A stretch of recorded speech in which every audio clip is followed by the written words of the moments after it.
Wala raw pinipirmahang retirement papers si dating PNP Chief Nicolas Torre III. Base sa General Order ng NAPOLCOM o National Police Commission na may petsang January 19, naging epektibo ang option of retirement ni Torre noong December 26, 2025.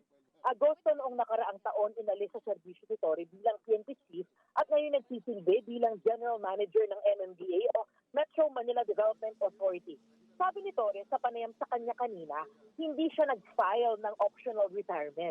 Ikaklaro raw muna niya at kakausapin ng kanyang mga boss na hindi niya tinukoy kung sino-sino. Titignan daw niya kung anong nangyari. Hihintayin din daw niya ang utos ng Pangulo patungkol dito. Nang tanungin kung sinasabihan ba siyang magretiro na sa pagkapulis, ang sagot ni Torre, privileged communication. Hindi daw ito ang unang pagkakataon na may aktibong opisyal ng PNP na nagtatrabaho sa ibang ahensya ng gobyerno. Narito ang pahayag ni MMDA General Manager Nicolas Torre III. I'm going to clear it up with my organization. Wala kasi akong pinipirmahang application eh. Hindi naman first time yan na ang isang pulis ay nagtrabaho sa ibang agencies eh. Because it is upon the option of the President to deploy people in accordance to the needs as he sees it. Sinusubukan namin kunin ang pahayag ng NAPOLCOM pero ayaw na raw munang magkomento ni NAPOLCOM Vice Chairperson and Executive Officer Attorney Rafael Calinisan.